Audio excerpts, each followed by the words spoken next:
Combien sommes-nous à vouloir évoluer dans notre vie sans vraiment se donner les moyens d'y arriver ? Concrétiser des rêves qu'on remet toujours au lendemain. Pourtant, les jours passent et quand on prend conscience qu'on ne pourra plus rattraper ce temps, alors on comprend l'importance d'agir ici, tout de suite et maintenant. Je m'appelle Manal, je suis passionnée de voyage et de découverte et ce que j'aime par-dessus tout, c'est vivre des expériences qui donnent du sens à ma vie. Aujourd'hui, mon ambition est de partager avec vous des idées nouvelles pour plus de valeur dans votre vie. Moi-même, je cherche constamment à améliorer mon quotidien et je fais souvent de belles découvertes que je vais partager avec vous chaque semaine dans une ambiance décontractée et bienveillante. J'ai imaginé ce talk show comme un moment de divertissement qui vous apporte en même temps des conseils utiles pour upgrader votre vie. Ensemble, nous pouvons atteindre l'objectif ultime, devenir la meilleure version de nous-mêmes. Bienvenue dans le Manal Show.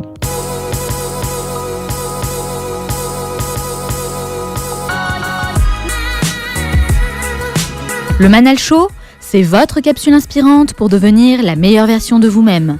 Chaque semaine, je reçois des invités aux horizons différents et aux parcours inspirants qui partagent leurs conseils et leurs expériences. Merci d'être de plus en plus nombreux à m'écouter.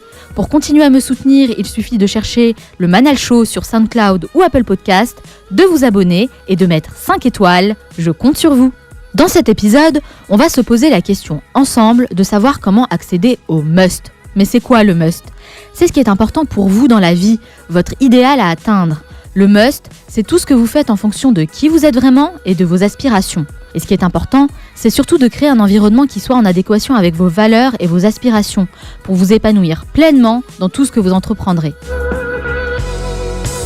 Dans la première partie, nous allons parler du développement personnel et de la manière dont il peut être bénéfique pour nous aider à trouver ce must dans notre vie. Puis je vais accueillir mon invitée, Chloé Lebrun, une jeune femme qui a soif d'aventure, toujours à la recherche d'expériences insolites pour sortir des sentiers battus et suivre la route qui l'amènera vers son objectif de vie, la route du must. Dans la troisième partie, Juliette et Sofiane me rejoindront pour nous parler de projets inspirants et innovants qu'on va pouvoir utiliser concrètement dans notre quotidien.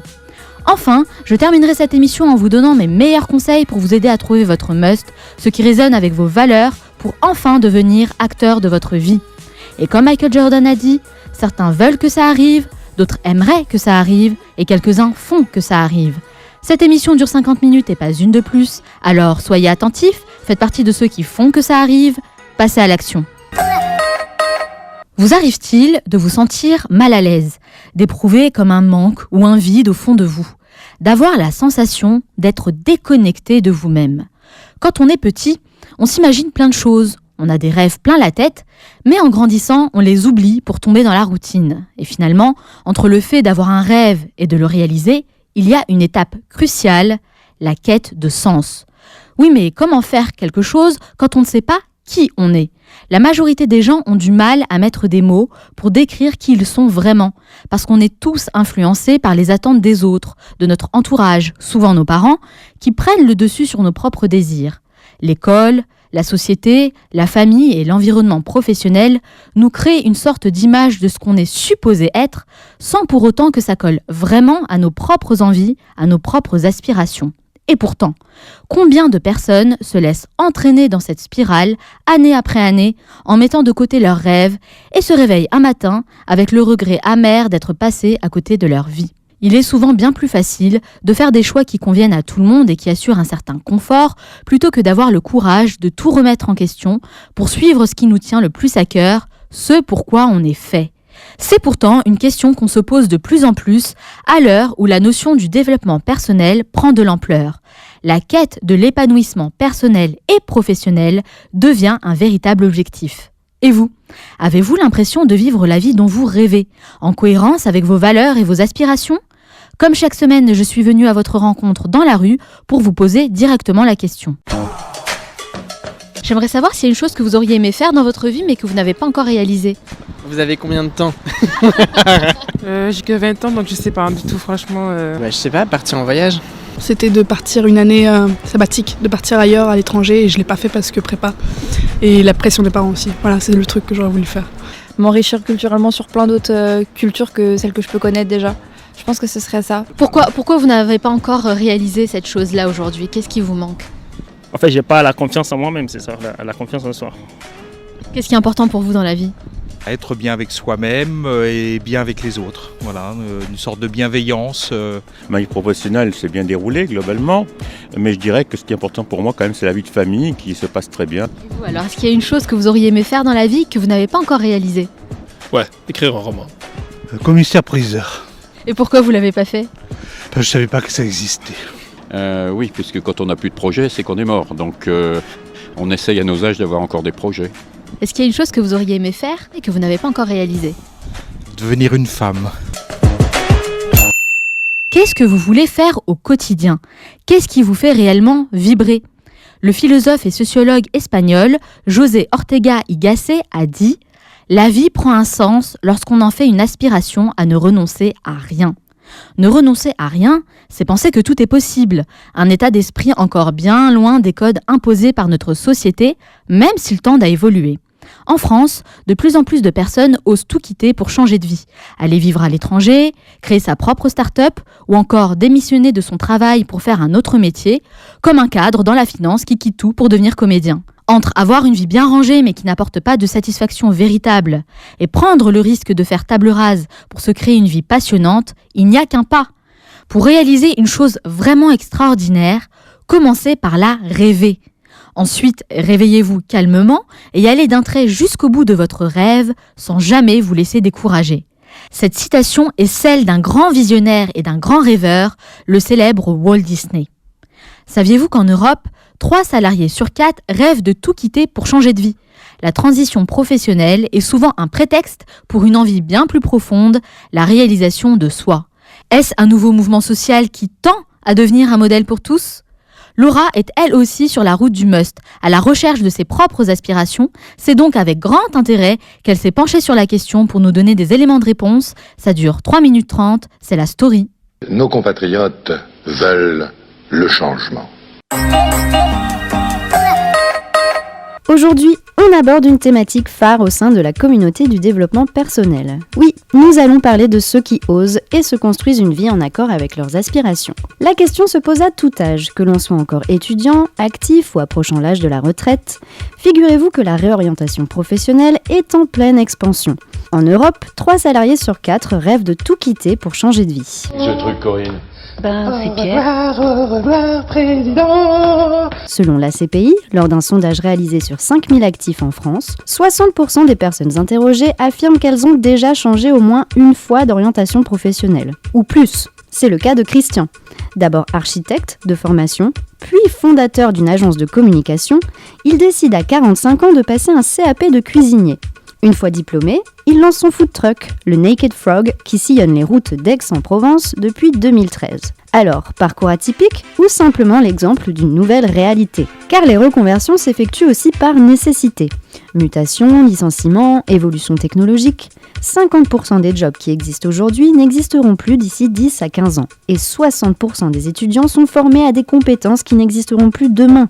On va tous entrer dans l'ère du switch, explique Béatrice Moulin, cofondatrice de Switch Collective, une start-up qui s'est lancée dans l'accompagnement à la reconversion avec son programme Fais le bilan calmement.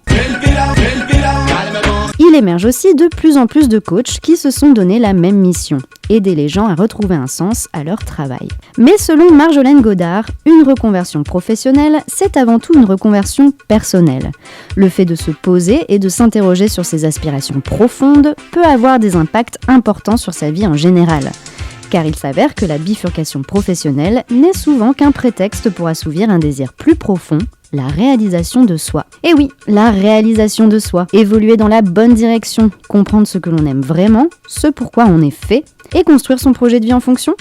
Pas une mince affaire. Mais comme vous le savez, la vague du développement personnel prend de l'ampleur, et quand on surfe un peu dessus, on constate une floraison d'ouvrages sur le sujet. Pas moins de 22 000 sur Amazon.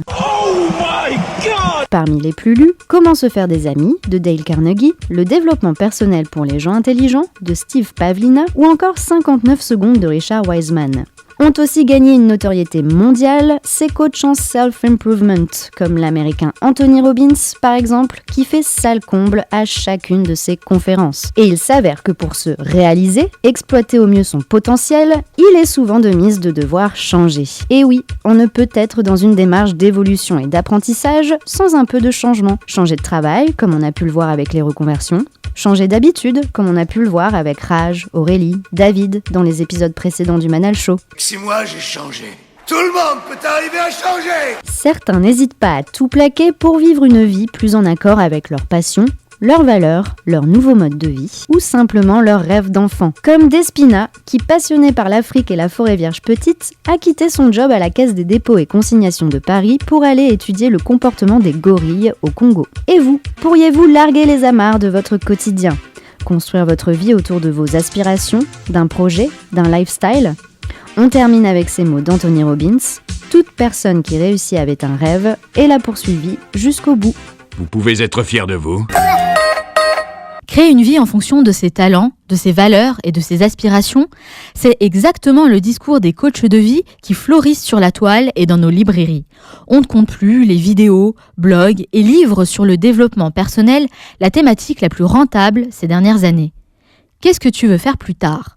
C'est la question qu'on nous pose dès le plus jeune âge, en faisant référence à un métier sans évoquer ce qui nous anime vraiment. Vous savez, ce fameux « pourquoi » que je demande à tous mes invités. Mais avant de poser la question à mes invités, je me la suis déjà posée à moi-même. Et je me suis rendu compte de l'importance de commencer par ça. C'est en définissant clairement mon pourquoi, ce qui me motive à me lever chaque matin, que j'ai réussi à accomplir les plus belles choses dans ma vie, à être en totale osmose avec mes valeurs. Récemment, j'ai lu un texte de Sarah Roubateau, auteure du livre « Lettre à ma génération », qui prend l'exemple de Bertrand Piccard, un psychiatre et aviateur suisse, qui est à l'origine du projet Solar in Pulse, le tour du monde avec un avion solaire. Elle dit que c'est un homme qui a soif d'innovation et d'aventure, qu'il aime scruter les domaines inexplorés et qui respecte la nature.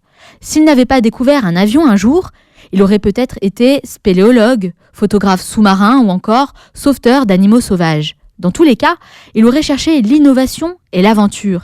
Il aurait choisi un métier au service de son rêve, en adéquation avec ses valeurs. Ce récit a fait écho à l'histoire de mon invitée, Chloé Lebrun, que je m'apprête à recevoir.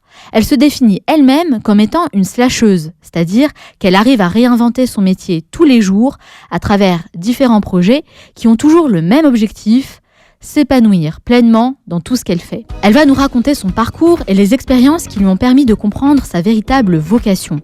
Améliorer la connaissance de soi et multiplier les expériences, c'est le programme de la deuxième partie de l'émission. Restez avec moi.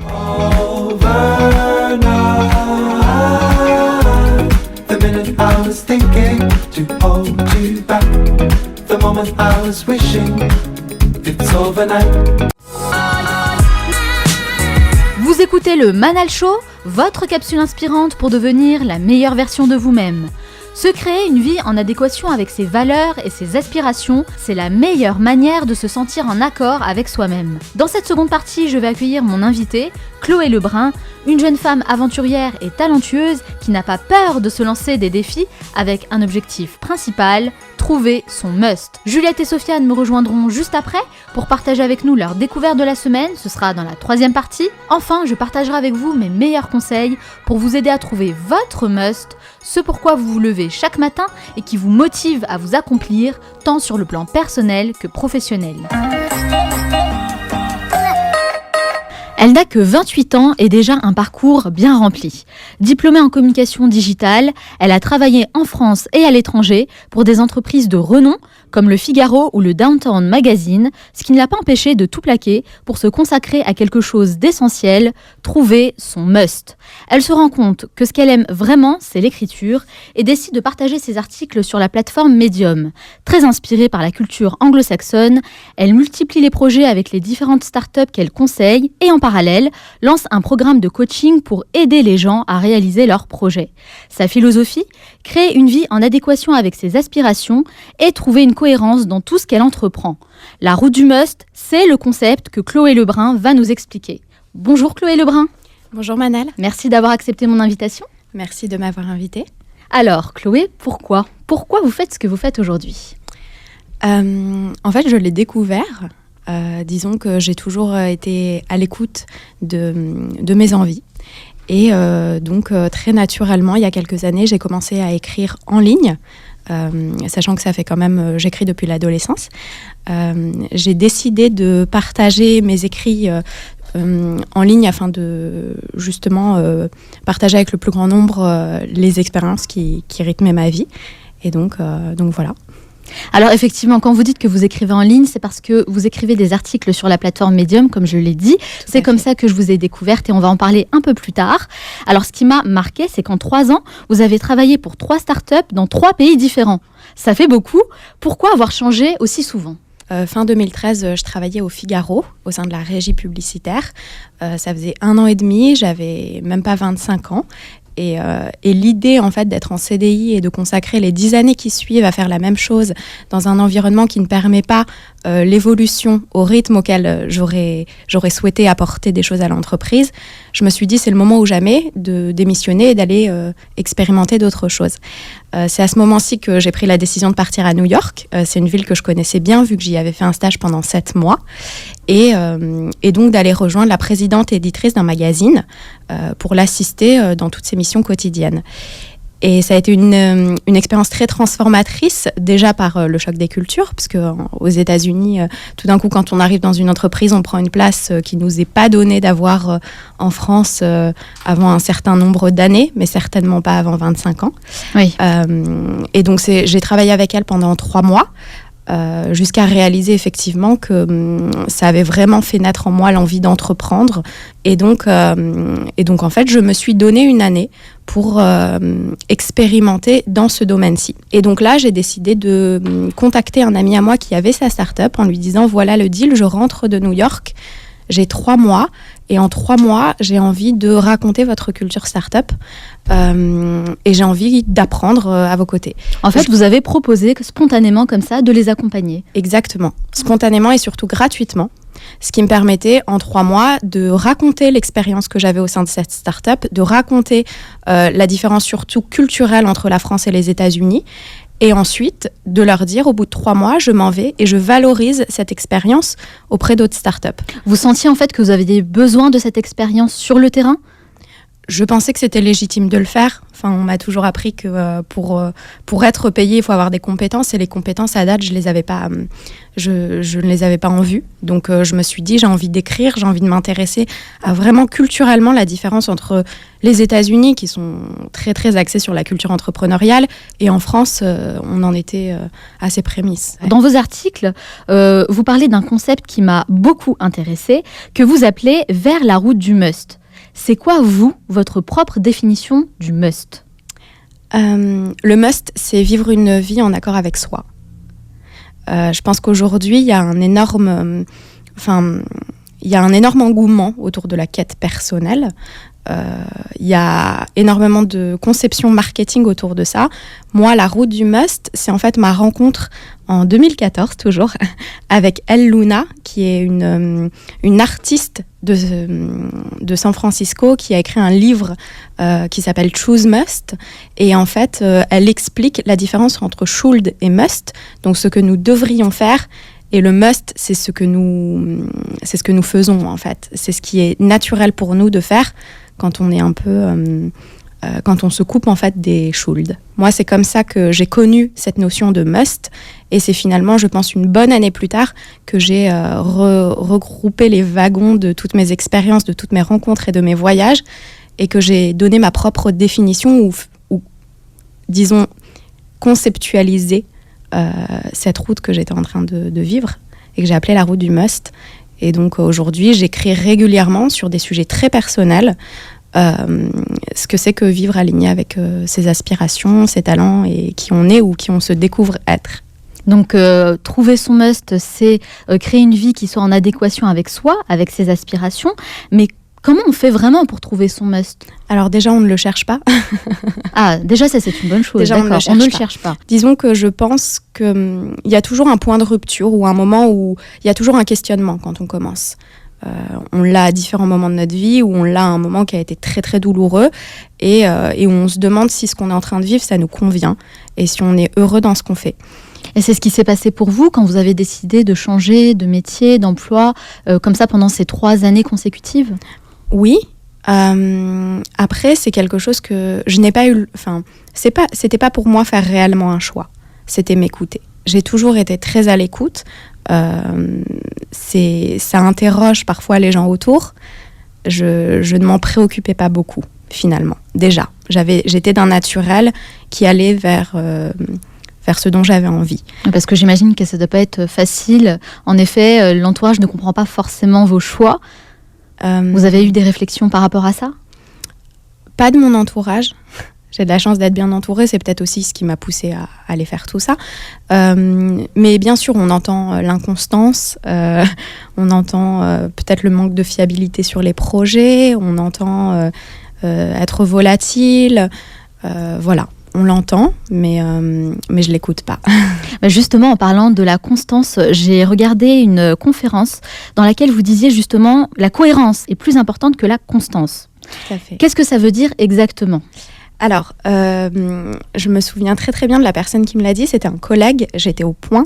Et en fait, au bout d'un peu moins d'1 an, j'étais en réflexion parce que j'avais donc suivi une vidéo de Thomas Despins qui parcourait à vélo l'ensemble de l'Europe et j'étais en questionnement pour le rejoindre. Et je me souviens de l'avoir partagé avec un collègue en lui disant en même temps, ça fait même pas 1 an que je suis retournée en entreprise, j'ai peur de repartir. Et il m'a dit, mais il y a énormément de cohérence dans ce que tu fais. La constance, finalement, c'est une notion, peu importe. C'est un très bon conseil qu'il vous a donné là. Ça a complètement... cette phrase a apporté ma décision en une fraction de seconde. C'est ce qui vous a poussé à partir aux États-Unis, à faire le tour des États-Unis, non, le tour des startups aux États-Unis en vélo, si j'ai bien compris le concept. Alors, c'était effectivement ça le concept. Je suis arrivée à New York, rejoindre donc Thomas, qui avait fait 12 mois. Ah, vous avez pris contact avec lui directement ? Tout à fait. En fait, je n'avais jamais rencontré Thomas avant d'arriver à New York. Ah oui, d'accord. Mais j'avais fait un Skype avec lui et on avait passé 1 mois au téléphone tous les jours en préparation de ce voyage.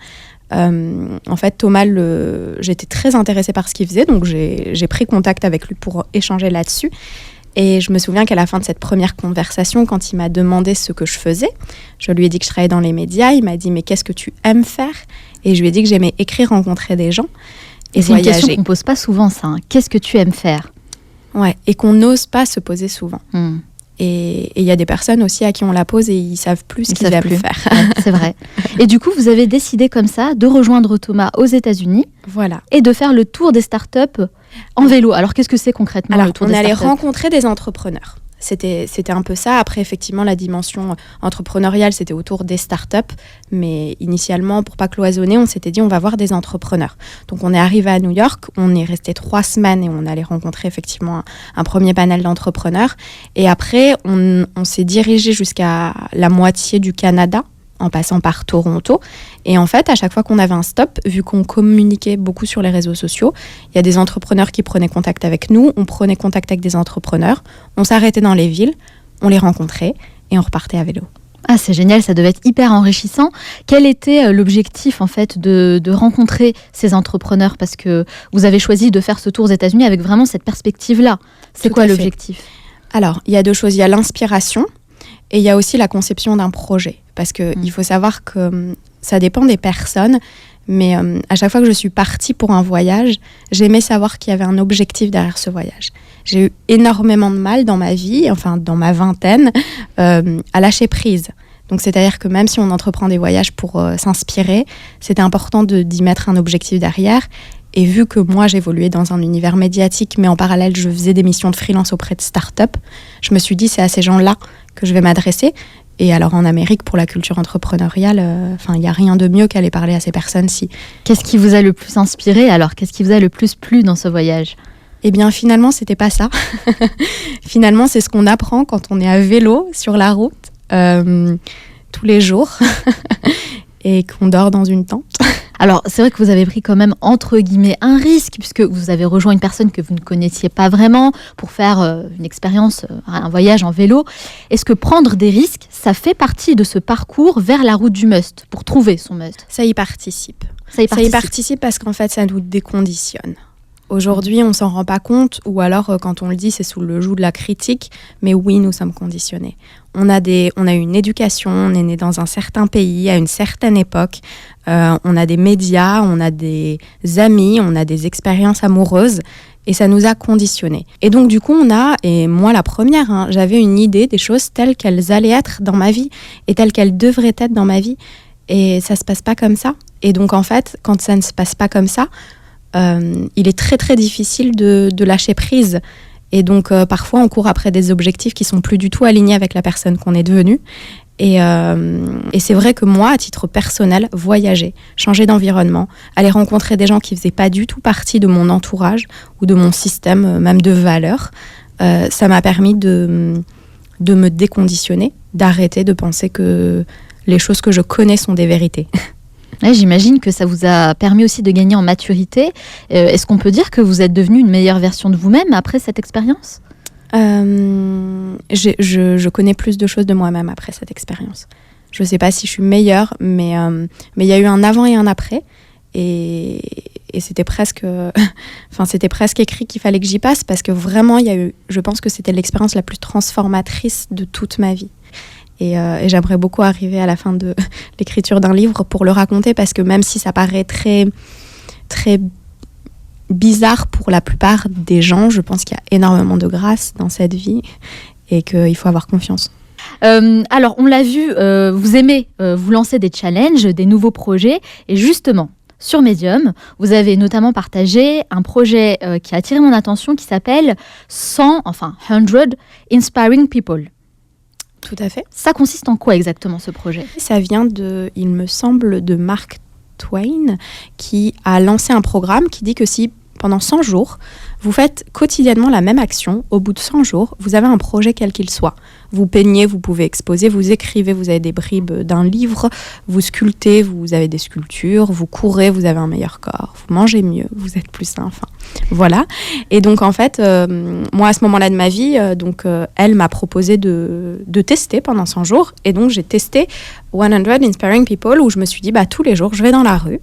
Et j'arrête quelqu'un, donc j'étais à New York, donc c'était plus facile. Ça me paraissait plus évident. Oui. Et je l'interroge sur ce qui l'inspire et ce qu'il fait. Quelle est sa passion et comment il a take the leap, donc comment il a osé y aller en fait. Mais vous savez que j'ai failli faire ça, moi. J'y ai pensé il y a quelques temps. Je voulais me lancer ce genre de challenge, justement. Alors, pas sur 100 jours, je voulais le faire sur 30.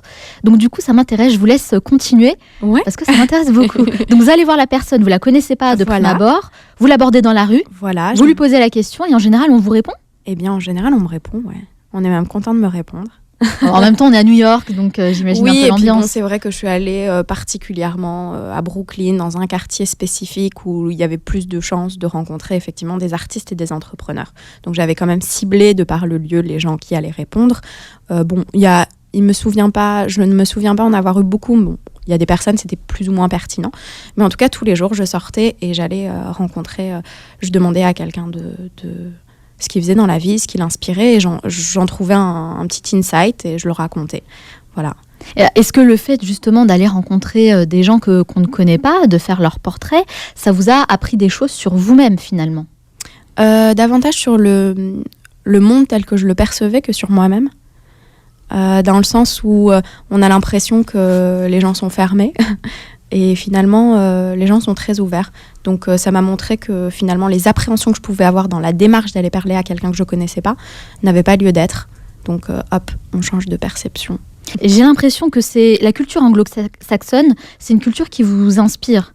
Quel lien vous avez en fait avec les États-Unis, avec ce pays ? Aux États-Unis, ils ont le goût du show-off et donc du coup, ils ont une authenticité. Bon, qui par ailleurs peut aussi être surfaite. Mais en tout cas, ils n'ont pas peur de se mettre sur la scène et de parler de qui ils sont et de partager. Et donc en fait, les gens qui ont pris le pendant avec authenticité aux États-Unis m'inspirent beaucoup. En France, on a une pudeur par rapport à tout ça. Je dis pas que c'est bien ou c'est pas bien, je dis juste que moi, par rapport à qui je suis et la sensibilité que j'ai toujours voulu partager avec authenticité. Donc j'aime les États-Unis pour ça.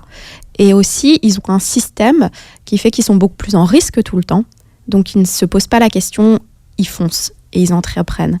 En France, c'est assez paradoxal parce qu'on peut foncer et entreprendre. On a des parachutes de partout Et il y a au moins moitié moins qui s'y risquent. C'est vrai que quand on pense comme ça, innovation, start-up, on pense directement aux États-Unis. En allant là-bas, en rencontrant les entrepreneurs américains, qu'est-ce que vous avez constaté de différent avec les entrepreneurs ici en France ?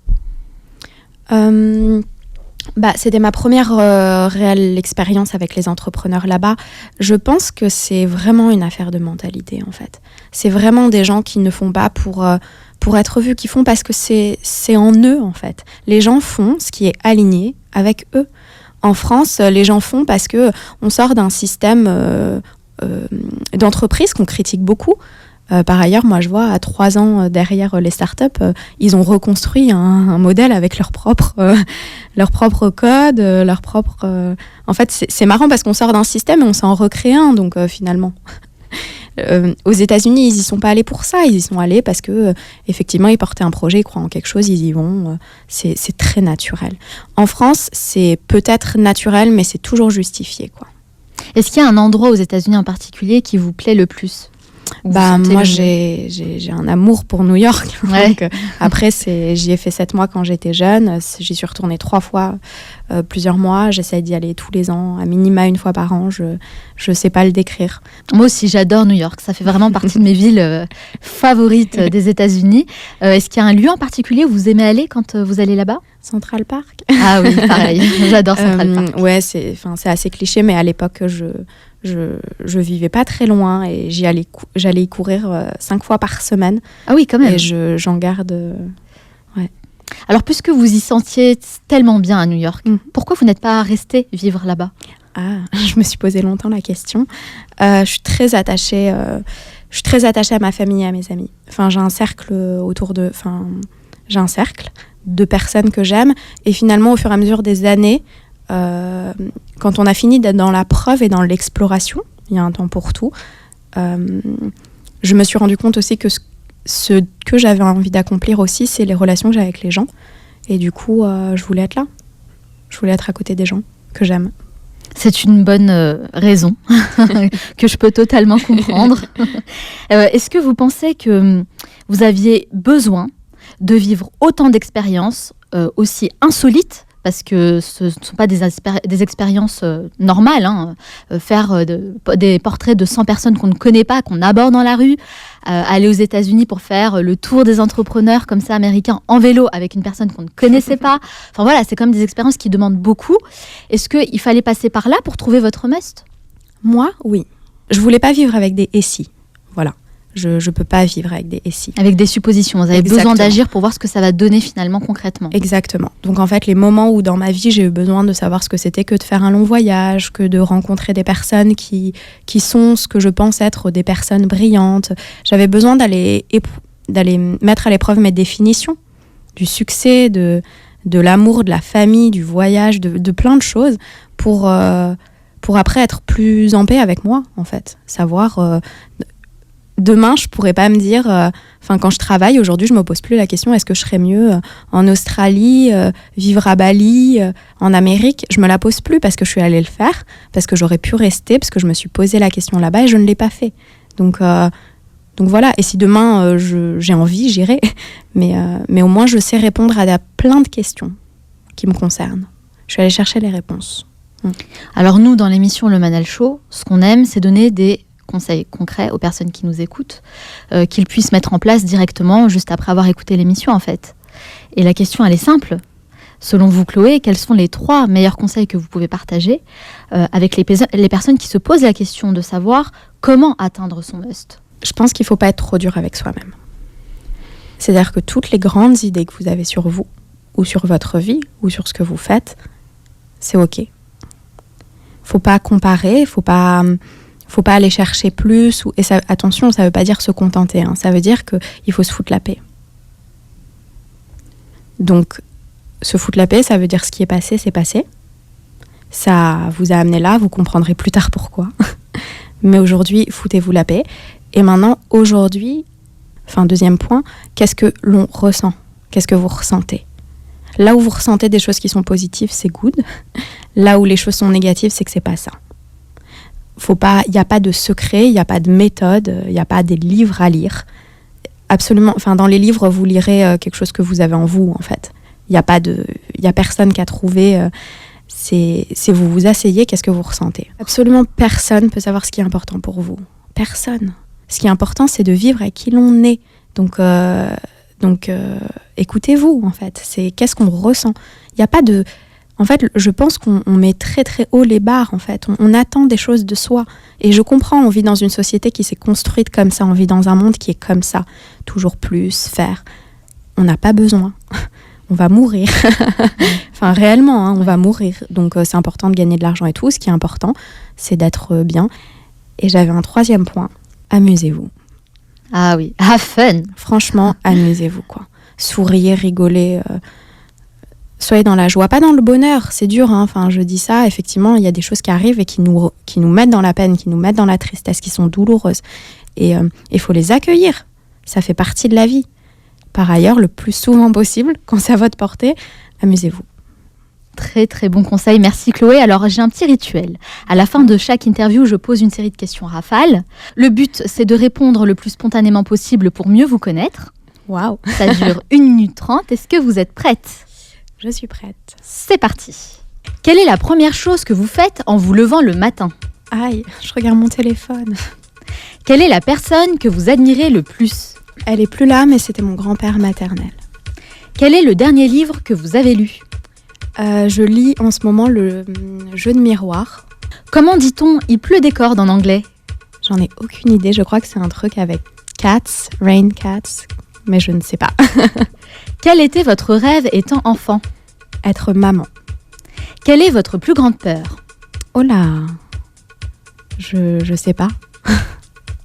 Quelle est la chose dont vous êtes le plus fier ? D'écouter mes intuitions. Quelle est l'application que vous utilisez le plus ? Medium. Quel est l'endroit où vous aimez aller pour vous ressourcer ? Je viens de découvrir Melve, c'est dans les Alpes de Haute-Provence, au milieu de rien. Voilà, au milieu de la nature et je suis bien. Quel est votre film ou documentaire préféré ? Je vais prendre dans ce qu'il y a de plus récent, j'ai adoré La La Land. Qu'est-ce qui vous manque le plus des États-Unis ? L'énergie. Quelle est la chose à laquelle vous croyez et que les autres considèrent comme une folie ? Tout le monde ne considérera pas ça comme une folie, mais je crois que tout finit toujours bien. Quel livre offririez-vous en premier ? Le chemin le moins fréquenté. Et je le recommande vraiment très vivement à toutes les personnes qui veulent aller vers elle. Quel a été le moment le plus marquant de votre vie ? C'est l'expérience à vélo. Quel est votre plus grand regret ? J'en ai pas. Selon vos proches, quelle est votre plus grande qualité ? L'empathie. Et selon vous, quel est votre plus grand défaut ? Ce qui me reste de perfectionnisme. Quelle est la dernière chose que vous faites avant de dormir ? Je sais pas, je me détends. Merci Chloé d'avoir répondu à mes questions. Merci à vous. Où peut-on vous retrouver si on a envie de suivre un petit peu votre actu ? Medium, Chloé Leb, L-E-B. J'écris 1 à 2 articles par semaine. Oui, et je recommande vraiment d'aller suivre Chloé sur Medium. Merci. Personnellement, j'adore vraiment vos écrits. Je prends vraiment beaucoup de plaisir à chaque fois à vous lire. Je trouve que c'est très inspirant, c'est très poétique aussi. Ça change vraiment de ce qu'on a l'habitude de lire. En tout cas, merci encore Chloé. Je vous souhaite beaucoup de succès dans tous vos futurs projets. Merci beaucoup, c'était un plaisir. Je vais accueillir nos 2 talentueux chroniqueurs, Juliette et Sofiane, qui vont partager avec nous leur découverte de la semaine. Restez avec moi.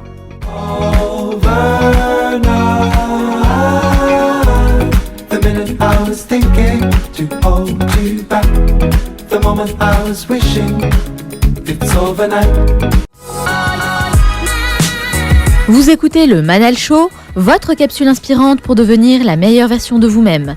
Je vais partager avec vous mes meilleurs conseils pour savoir comment accéder au must, à ce qui est important pour vous, votre idéal à atteindre dans la vie. Mais avant ça, on retrouve nos 2 chroniqueurs, Juliette et Sofiane, qui vont partager avec nous leur découverte de la semaine, des choses utiles qui pourraient apporter plus de qualité dans nos vies.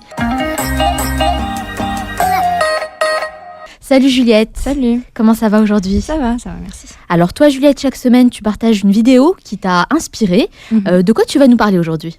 Eh bien aujourd'hui, je vais vous parler d'un truc que personne ne fait et pourtant on devrait tous s'y mettre, c'est lire les étiquettes des produits qu'on achète quand on fait ses courses. Je ne sais pas si tu le fais, une personne qui fait ça. Oh si, je commence à le faire de plus en plus. Mais pas mal de personnes sont intéressées et pourtant en France, on est 6 sur 10 à ne pas savoir comment lire les étiquettes. Alors c'est vrai que c'est un peu galère quand même, hein, ça prend du temps et concrètement, on n'a pas justement le temps de passer 6 heures au carrefour du coin quand on a une vie bien rempli. Mais qu'est-ce qui est important justement dans cette lecture-là des étiquettes? Qu'est-ce qui est important à retenir? Aujourd'hui, on a tendance un peu à avoir une confiance aveugle dans la pub et dans les grandes marques. On se dit que si c'est une grande marque, ça veut dire que c'est plutôt bien. Et surtout, si c'est dans un bel emballage, alors c'est que ça doit être un produit de qualité. Et beaucoup de personnes font confiance aux marques et ne se soucient plus de ce qu'ils mangent réellement. Et en fait, il y a beaucoup de produits qui contiennent des additifs et des ingrédients très nocifs, très dangereux. C'est bien que d'ailleurs, il y en a quelques-uns qui sont interdits en France. C'est les fameux E008, E681. C'est tous les codes qu'on n'arrive pas à lire en fait. On ne sait pas ce que c'est, on ne sait pas à quoi ça correspond et pourtant, c'est assez dangereux. Et c'est encore pire quand on est aux États-Unis. En Europe, on est quand même plutôt bien préservé. Mais par exemple, aux États-Unis, il n'y a pas de contrôle de label. Donc ça veut dire que quand une marque met par exemple sur un produit sans matière grasse, en fait, c'est faux. Ça peut être faux. Et il faut savoir que là-bas, il y a 80% des produits qui ont du sucre raffiné en plus, du sucre rajouté.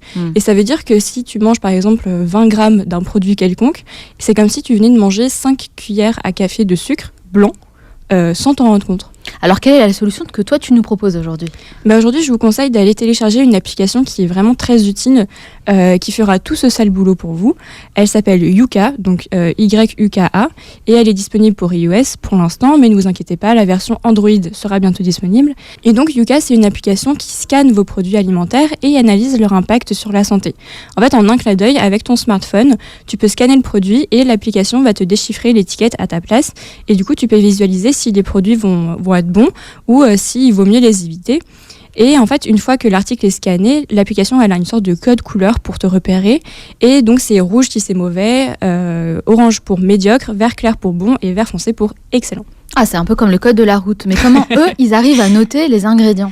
Il y en a beaucoup dans les produits, j'imagine. C'est vrai, et en fait, ils vont faire la moyenne de la valeur nutritionnelle du produit, donc ce qu'il y a dedans, ce qui est bon pour toi, le nombre d'additifs et la valeur bio du produit. Et donc, c'est ça qui va déterminer la pastille de couleur qui est attribuée au produit. Et ensuite, tu peux accéder à la fiche complète du produit que tu as acheté. Et là, tu vas voir vraiment le taux de sucre, le taux de gras, de calories, etc. Et c'est vraiment plus lisible que sur les étiquettes. C'est écrit tout petit. Bref, c'est vraiment très lisible. Et ce qui est un autre bon point aussi, c'est qu'en fait, quand tu choisis un mauvais produit, Yuka te recommande 10 alternatives de produits qui sont similaires, mais meilleurs pour la santé. Donc, par exemple, si tu te gourres un peu, tu prends des céréales qui sont pas ouf, et il va te proposer 10 autres céréales qui sont meilleures. Et c'est une application qui n'est pas financée par les industries alimentaires ou les marques. Ah, c'est la question que j'allais poser parce que sinon ça change tout. Et voilà. Et donc là, tu comprends qu'elle a vraiment la liberté de te conseiller tout type de produit sans avoir de bénéfices commerciaux si elle t'en propose un plutôt qu'un autre. Donc concrètement, on télécharge l'application sur l'iPhone, on scanne. C'est vraiment hyper simple. Ouais. Et là, on voit quelle couleur c'est s'affiche. Immédiat. On appelle à peine une seconde, tu as toute la fiche du produit.